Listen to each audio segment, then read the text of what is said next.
La primera razón es que nosotros, como plantación, nosotros tenemos grandes desafíos que van más allá de nuestras limitaciones, desafíos que van más allá de nuestras capacidades.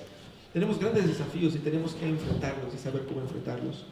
A veces nosotros, la gran mayoría de nosotros que ha pasado muchos años en una iglesia local, no ha enfrentado esa misma clase de desafío o de la misma manera.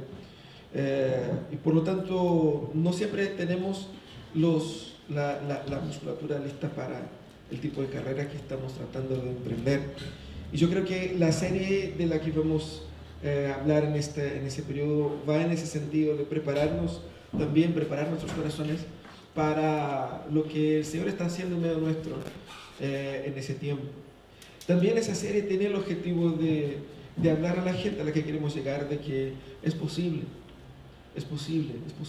creer, es posible cambiar, es posible volver a tener esperanza, es posible recomenzar, es posible volver a amar, es posible encontrar una salida para una situación que parecía imposible.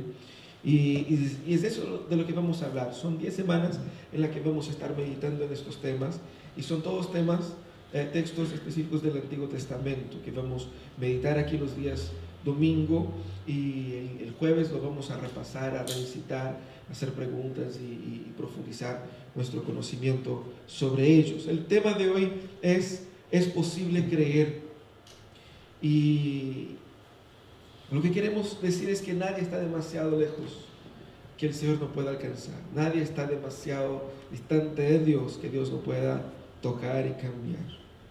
Y seguramente nosotros conocemos algunas personas que podemos decir que son personas que difícilmente la veríamos en una iglesia. Difícilmente podemos imaginar a esa persona como un creyente. Hay dos ejemplos acá. Yo creo que ustedes seguramente de esas personas lo pensarían así, ¿no? Uno es Darth Vader, ¿no? Uno no se arrepiente, no se imagina el Darth Vader arrepintiéndose, así como que, ¿no es cierto?, volviendo al lado de la luz, ¿no es cierto?, abandonando el lado oscuro, renegando su maestro, sus propósitos. Uno no se imagina eso. No hay peligro de spoiler porque yo no lo he visto la película, pero por lo que he visto de la serie Avengers, que a Mariana le encanta, Thanos es el enemigo último, ¿no? Es como cuando en los videojuegos, que siempre hay en la fase final como el monstruo final, así como que hay que derrotarlo, ¿no? Y Thanos es ese personaje, así como que el monstruo así de la máxima categoría. Entonces, no nos imaginamos personajes que están en el nivel tan oscuro de la fuerza, siendo rescatados. Hay mucha gente que para nosotros está a ese nivel. Gente conocida, gente famosa, pero gente común y corriente de nuestro diario vivir. De repente es el jefe, un compañero de trabajo, que es tan mundano, es tan perdido, es tan, que uno no se lo imagina cambiando de vida. Por el contrario, sabemos de gente que uno dice, ya falta un poquito solamente para ser cristiano. Es tan buena onda, están así como del bien, y le trata a la gente bien, todo eso. El único problema es que lo cree Jesús, pero todo lo demás está hecho. Yo tiendo a creer que ese tipo de gente que difícilmente se convierte, por la percepción de que está todo bien, ¿no? Yo soy una persona del bien. No obstante, la Biblia está llena de historias de personas, así como Darth Vader y Thanos y otros, que sí abandonaron sus obras. ¿Qué tan lejos puede ir una persona de Dios? ¿Qué tan lejos puede ir una persona de Dios? En términos de de destrucción, de rechazo. Imaginamos una persona que hizo, qué sé yo, un pacto con Satanás, una persona que está viviendo en completa, no simplemente en una simple desobediencia, pero en una activa desconstrucción de todo lo que es de Dios, en la clara oposición a Dios en todos los aspectos. ¿Qué tan lejos puede ir una persona de Dios? Vamos a estudiar la historia de un hombre que fue demasiado lejos y que quizás para su pueblo fue una especie de Darth Vader. Quizás para su pueblo fue una especie de destruidor y llegó hacia donde ningún otro rey de Judá habría llegado, y ningún otro rey de Judá llegó tan lejos como él en su perdición. Es posible creer, incluso para personas que están humanamente hablando demasiado lejos. El texto que vamos a estudiar es el de 2 Crónicas 33. Es un texto extenso porque obviamente es toda una historia, así que vamos a leer juntos. Yo voy a leer una diapositiva, ustedes leen la siguiente y así va. Son más o menos 2 versículos por cada uno. Dice: Manasés tenía 12 años cuando ascendió al trono y reinó en Jerusalén 55 años, pero hizo lo que ofende al Señor, pues practicó las repugnantes ceremonias de las naciones que el Señor había expulsado al paso de los israelitas. Reconstruyó los santuarios paganos que su padre Ezequías había derribado. Además, erigió altares en honor de los Baales e hizo imágenes de la diosa Aserá. Se postró ante todos los astros del cielo y los adoró. Construyó altares en el templo del Señor, lugar del cual el Señor había dicho: en Jerusalén habitaré para siempre. En ambos atrios del templo del Señor construyó altares en honor a los astros del cielo. Sacrificó en el fuego a sus hijos. En el valle del Ben-Hinnom practicó la magia, la hechicería, la adivinación y consultó a nigromantes y a espiritistas. Hizo continuamente lo que ofende al Señor, provocando así su ira. Tomó la imagen del ídolo que había hecho y lo puso en el templo de Dios, lugar del cual Dios había dicho a David y a su hijo Salomón: en este templo en Jerusalén, la ciudad que he escogido de entre todas las tribus de Israel, habitaré para siempre. Nunca más arrojaré a los israelitas de la tierra en que establecí a sus antepasados. Siempre cuando tengan el cuidado de cumplir todo lo que les he ordenado, es decir, toda la ley, los estatutos, los mandamientos que les di por medio de Moisés. Manasés descarrió a los habitantes de Judá y de Jerusalén, de modo que se condujeron peor que las naciones que el Señor destruyó al paso de los israelitas. El Señor les habló a Manasés y a su pueblo, pero no le hicieron caso. Por eso el Señor envió contra ellos a los jefes del ejército del rey de Asiria, los cuales capturaron a Manasés y lo llevaron a Babilonia, sujeto con garfios y cadenas de bronce. Estando en tal aflicción, imploró al Señor, Dios de sus antepasados, y se humilló profundamente ante él. Oró al Señor y él escuchó sus súplicas y le permitió regresar a Jerusalén y volver a reinar. Así Manasés reconoció que solo el Señor es Dios. Después de esto, Manasés construyó una alta muralla exterior en la ciudad de David, la cual iba desde el oeste del Gihón, en el valle, hasta la puerta del pescado, y rodeaba a Ofel. Además, colocó jefes militares en todas las ciudades fortificadas de Judá. Y sacó del templo del Señor los dioses extranjeros y el ídolo, arrojando fuera de la ciudad todos los altares que había construido en el monte del templo del Señor y en Jerusalén. Luego reconstruyó el altar del Señor y en él ofreció sacrificios de comunión y acción de gracias, y le ordenó a Judá que sirviera al Señor, Dios de Israel. Sin embargo, el pueblo siguió ofreciendo sacrificios en los santuarios paganos, aunque se lo ofrecían solo al Señor, su Dios. ¡Qué historia! ¿Eh? ¡Qué historia! ¿Cómo puede una persona llegar a este nivel de destrucción personal y nacional? Manasés era hijo de Ezequías. Ezequías fue un rey reformador, un rey fiel al Señor. Ezequías fue un rey que durante su reinado tuvo el apoyo del profeta Isaías. El profeta Isaías le había dicho al rey Ezequías por orden del Señor lo siguiente: pon tu casa en orden porque vas a morir. Y Ezequías estaba enfermo, se da vuelta en su cama y le clama, le suplica al Señor que le perdone y que le dé más tiempo de vida. Y Isaías iba saliendo del palacio y el Señor dice a Isaías: vuelve y dice a Ezequías que él va a vivir 15 años más. Y entonces Isaías va y dice: el Señor dijo que vas a vivir un poco más de tiempo, unos 15 años más. Y la prueba sería que el reloj iba a retroceder no sé cuántos grados hay. Bueno, la cosa es que Ezequías vivió 15 años más.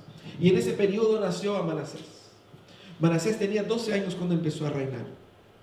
Y Manasés, posiblemente aprendiendo con su madre o con otras influencias que él tuvo, llevó a Israel a lo máximo, o Israel no, Judá, al máximo de la perdición. Él reinó 55 años, pocos reyes, y quizás ningún otro rey en Judá reinó tanto tiempo. David reinó 40, así como Saúl, así como Salomón.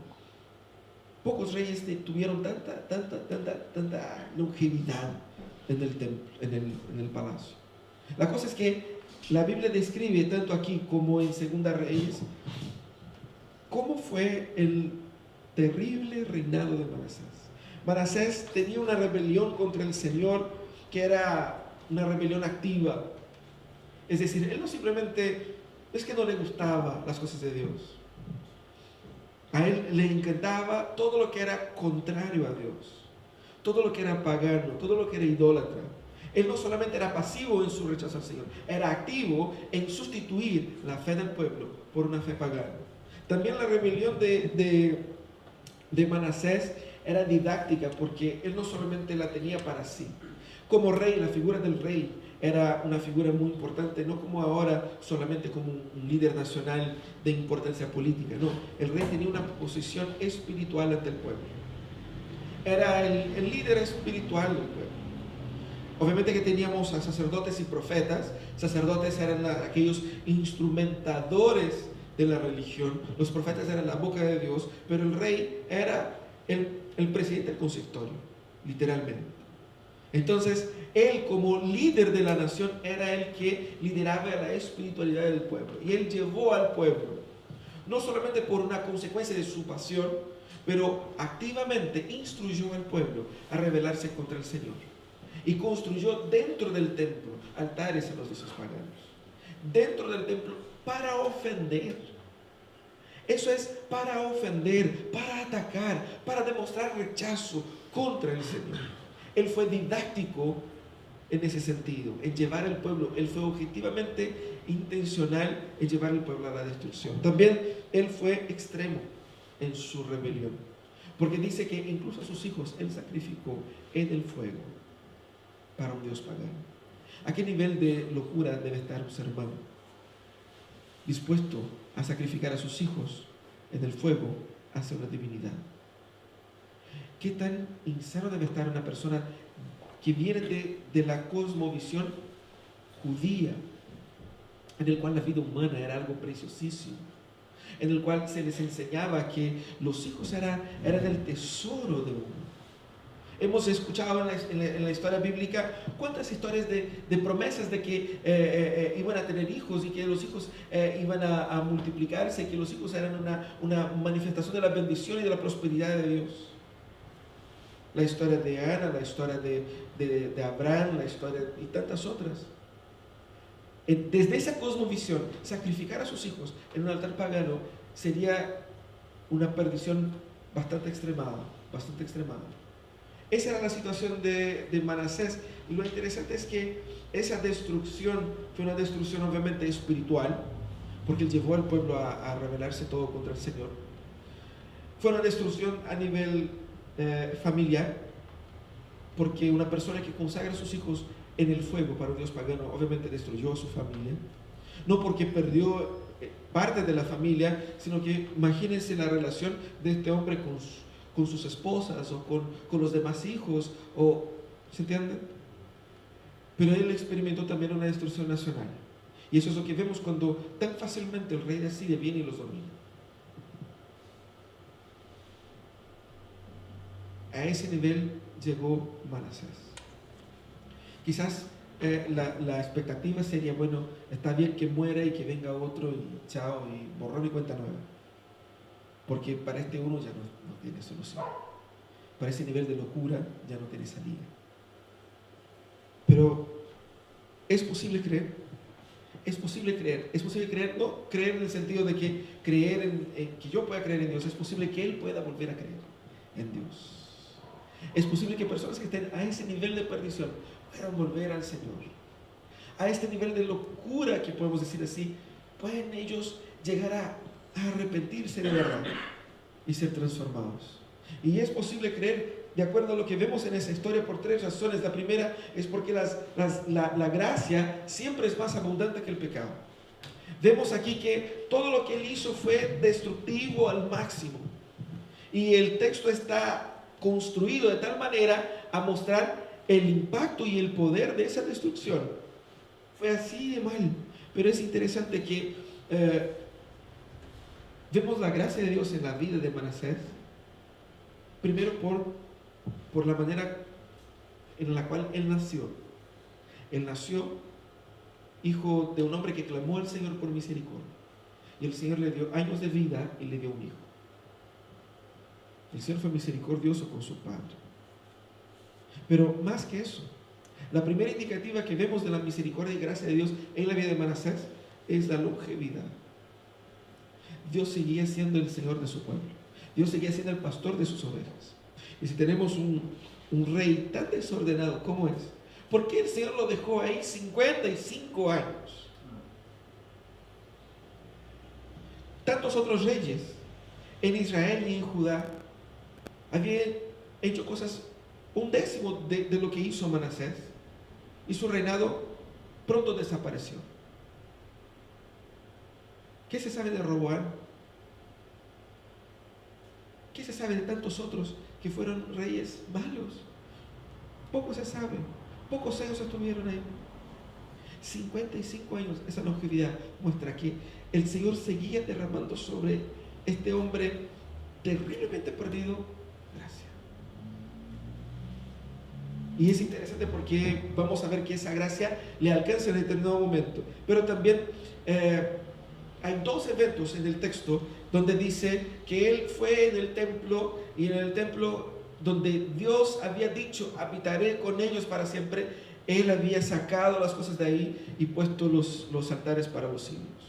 La pregunta que yo les hago es, ¿por qué el autor insistió en poner dos veces esa referencia a que Dios dijo que él habitaría para siempre? ¿Por qué repetir eso? O sea, una porción del texto del Antiguo Testamento ahí repetía en esa crónica real, en esa narrativa. ¿Por qué incluir esa porción? Porque cuando el autor utiliza esa porción muestra que incluso cuando él trataba de desconstruir todo el propósito del templo, había por detrás del templo una promesa. Una promesa que era más grande que la destrucción que le estaban produciendo al templo. La promesa de que Dios habitaría para siempre con su pueblo. Sabemos que esa promesa a nivel puntual, a nivel de la historia misma de Israel, llega a su cumplimiento parcial, pero en el propósito eterno para nuestras vidas va a llegar a un cumplimiento pleno. Lo que apunta es que hay una gracia de Dios siendo derramada a su pueblo, porque hay una promesa que es más grande que la destrucción que están ejecutando acá. Hay una promesa concreta de Dios, y eso es lo que nosotros no podemos perder de vista. La gracia de Dios siempre será más abundante que el pecado.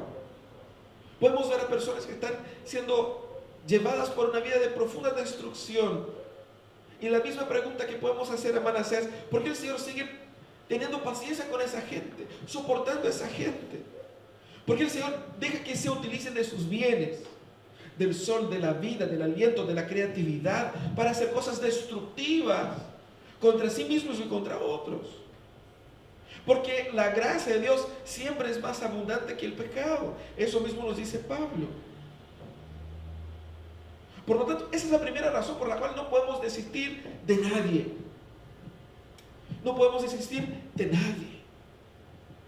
Porque por más perdido que esté la persona, la gracia del Señor dispensada es suficiente para rescatar a esa persona. Y esta gracia ya se está manifestando. ¿Cómo se manifestó en la vida de él? Y más encima, una prueba de que la gracia siempre es más abundante que el pecado. En esa historia está el hecho de que el Señor no los dejó y no los abandonó. Bueno, ustedes quieren vivir así, ya, vivan así. Sino que el Señor les habló.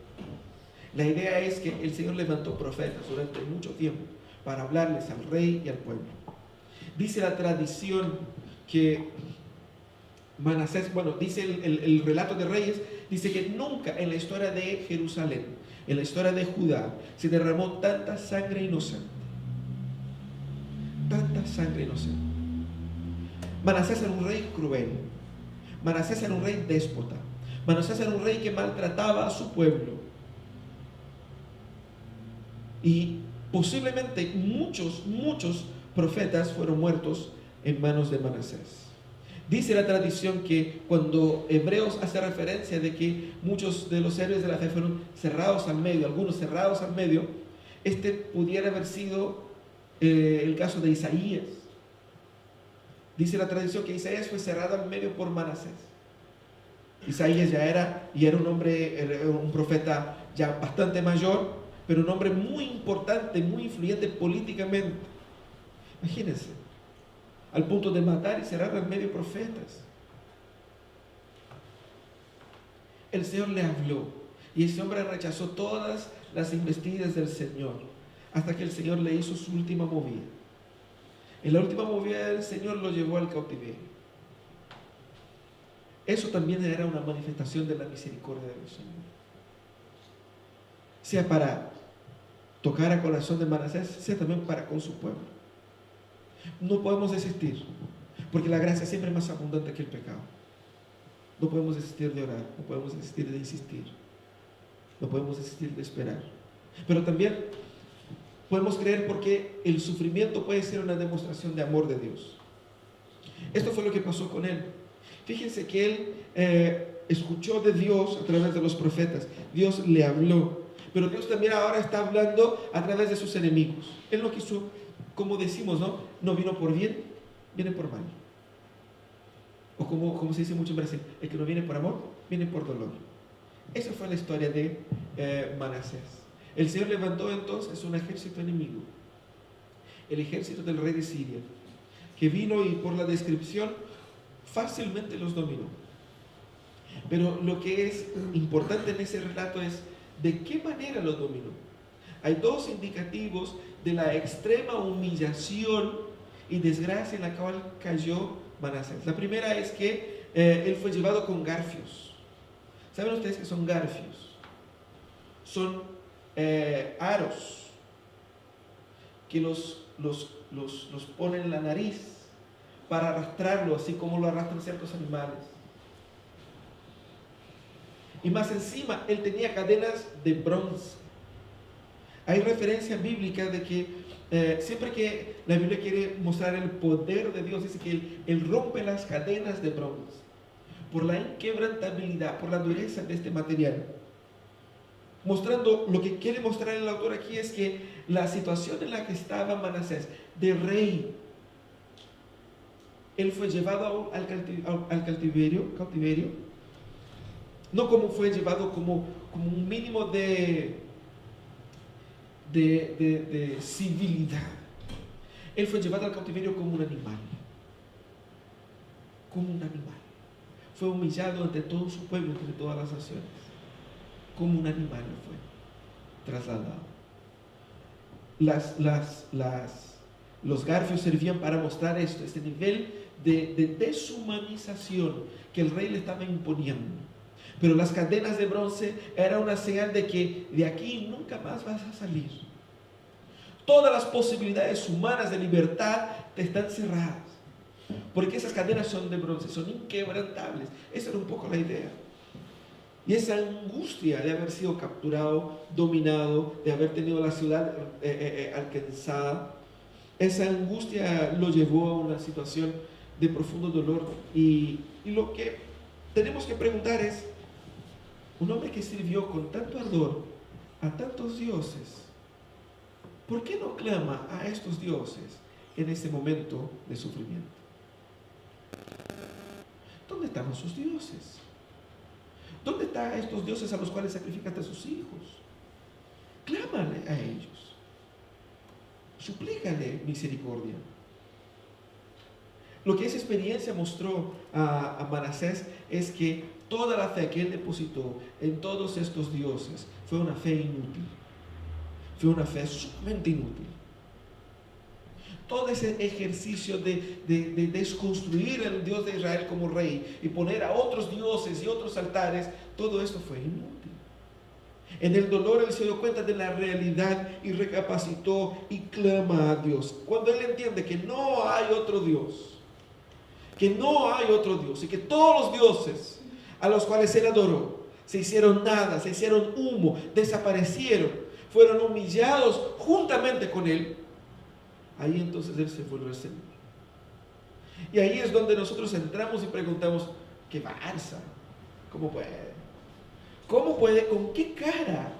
Después de todo lo que hizo, ¿con qué cara se presenta ante Dios? Porque eso es lo que muchas veces muchos cristianos dicen de gente que se arrepiente. ¿Con qué cara ese cabro que violó a tantos niños y niñas por ahí tiene para venir a la iglesia? Muchos cristianos lo echarían. ¿Con qué cara ese asesino? ¿Con qué cara ese ladrón? ¿Con qué cara ese tirano tiene como para venir? No. Cuando nosotros pensamos que la iglesia es un espacio para gente decente, perdemos de vista que la gracia de Dios no es para gente decente. La gracia de Dios es para gente indecente. La gracia de Dios es para gente que está tan perdida. ¿Cómo están perdidos estos violadores de niños? ¿Cómo están perdidos estos estafadores internacionales que sacan plata de las viudas, de los pobres, para hacerse ricos y dejan a la gente en la miseria? Ese tipo de gente que uno puede decir que es gente desgraciada, esa es la gente para la cual la gracia fue diseñada. Gente como la gente. No se engañen. Ellos han ido donde nosotros no hemos ido, pero nosotros estamos en el mismo camino del cual el Señor nos sacó. No somos tan distintos. Créeme. Manasés descubrió esto allá, que el Señor sí lo podría volver a escuchar. Él clamó al Señor. Cara de palo. ¿Con qué cara se presenta uno al Señor? La cara de arrepentido, la cara de humillado, la cara de destruido, la cara del que no tiene otra salida, la cara del que realmente reconoce que solamente el Señor es Dios. La misma cara que debiéramos haber puesto cuando nosotros por primera vez nos arrepentimos. Esa misma cara. Ahí en el sufrimiento el Señor le alcanzó.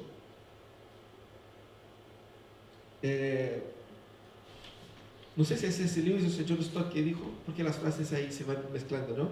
Que el sufrimiento es el megáfono de Dios, llamándonos hacia Él. Y así Dios escuchó el clamor de Manasés y le concedió misericordia. Mira lo que el Señor hizo. El Señor escucha y el Señor le atiende. No podemos desistir, porque muchas veces este sufrimiento en el cual uno está pasando, uno está viviendo, quizás al cual Dios le permite que sufra, no podemos desistir, porque incluso en ese sufrimiento Dios puede estar mostrando su más perfecta muestra de amor. Es la última alternativa para poder rescatarte, para hacerte ver y entender la realidad. Pero también el Señor, cuando rescata, muestra que podemos seguir creyendo, porque solo Dios define cuándo la historia termina. Como decimos, ¿no?, en el deporte, ¿no? Solo acaba cuando termina, ¿no? Mientras no está el silbato del juez, no se termina. Y ese es un poco lo que pasa con la historia de Manasés. Leyendo los primeros 10 versículos vamos a ver, bueno, ese cabro murió en incredulidad. Y con toda razón. Espero que haya estado ardiendo en el infierno, porque ese sí se lo merece. Pero la historia dice que él clamó al Señor y el Señor le escuchó. Y el Señor hizo lo que hizo en Nínive. Porque los ninivitas eran iguales de idólatras, los ninivitas eran iguales de déspotas en dominar a la nación enemiga. Era una nación terrible. Y cuando Jonás es invitado, llamado o convocado a predicar a este pueblo, el Señor le llama, le pone ahí de una u otra manera. Y él no quería, porque él no soportaba la idea de que esa gente se arrepintiera, porque él sabía que Dios le iba a perdonar. Él sabía que la misericordia del Señor podía alcanzarles. Eso fue lo que pasó con Manasés. La historia de Manasés no terminó como quizás nosotros quisiéramos, como quizás nosotros pensáramos, porque solo termina cuando Dios dice que termine. Por eso podemos seguir creyendo. Mira lo que el Señor hizo en la vida de él. Él clamó al Señor, y de las cadenas terribles en las cuales él estaba, el Señor le sacó. De las manos del poder asirio, de las manos del poder de una nación pagana y enemiga que había destruido totalmente a la nación vecina, al reino del norte, a Israel. El Señor logró restaurar lo que Manasés había perdido. No solamente fue perdonado en su pecado, pero el Señor le restauró el reino. Él volvió a reinar. Y no solamente volvió a reinar con cierta autonomía, porque llegó construyendo muros, reconstruyendo la ciudad, ejecutando una especie de reavivamiento espiritual, botando los ídolos, adorando al Señor, llamando a la gente a adorar a Dios. Aquel que había sido el destruidor de la adoración a Dios, ahora era un adorador de Dios. Aquel que había sido el causador de la miseria, del sufrimiento, del dolor del pueblo, estaba llevando al pueblo a adorar a Dios. Aquel que había dejado muchas viudas y muchos huérfanos por haber matado a sus padres injustamente, ahora estaba arrepentido, llamando al pueblo, conclamando al pueblo a servir al Señor. Aquel que había promovido la hechicería, ahora lo había rechazado. La historia solo se acaba cuando termina, cuando Dios termina con ella. Y Dios quiso terminar la historia de Manasés de esta manera. Por lo tanto, no apuren terminar la historia de nadie. De nadie. Porque solo Dios puede poner un punto final.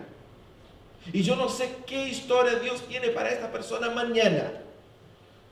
Por lo tanto, es posible creer. Es posible pensar que esa persona puede venir a creer. Es posible seguir orando por ello en la esperanza de que eso se dé. Porque nada es imposible para Dios. Nada es imposible para Él. Sabemos que en esa historia vemos que Dios tenía un plan mucho más grande para Manasés que lo que nosotros pensamos. Y esa historia de Manasés va mucho más allá de su vida y de los años que pasaron ahí después de él. El nieto de Manasés, su hijo, quedó chueco y fue un adorador de dioses paganos, pero su nieto fue un gran reformador, Josías, un gran reformador, que adoró al Dios de David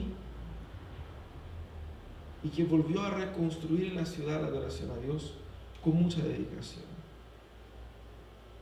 Dios tenía otros planes para mantener el pueblo de Dios ahí firme. Porque de este pueblo iba a nacer el Redentor de todos nosotros. De este pueblo, de esta línea, de este ancestro de Jesús. Fíjense, iba a nacer. De este hombre iba a nacer aquel que sería el Salvador. El plan de Dios para nosotros y para aquellos que Dios quiere alcanzar es mucho más grande de lo que vemos. Por lo tanto, no necesitamos orar por ellos. También la historia que el Señor puede escribir en la vida de esas personas, esa historia de reconstrucción, puede ser una historia que sea para bendición de muchos otros, que nosotros hoy día no imaginamos. Eso fue lo que pasó con él. Bueno, ¿cómo nosotros aterrizamos eso para nuestras vidas? Lo primero es entender que hay una esperanza para que aquellos que no pueden creer ahora vuelvan a creer. Y hay mucha gente así. Hay gente que cuando uno le habla del Evangelio, uno dice, mira, todo lo que me dices es bonito. Yo quisiera creer en eso. Pero yo no siento que tenga las condiciones ahora de creer en eso. Eso pasa con mucha gente. Se sienten incapaces de creer, incapaces de responder con fe. Porque obviamente, por más que entiendan el Evangelio, si el Espíritu Santo no trabaja en su corazón, no lo van a entender plenamente y asimilarlo.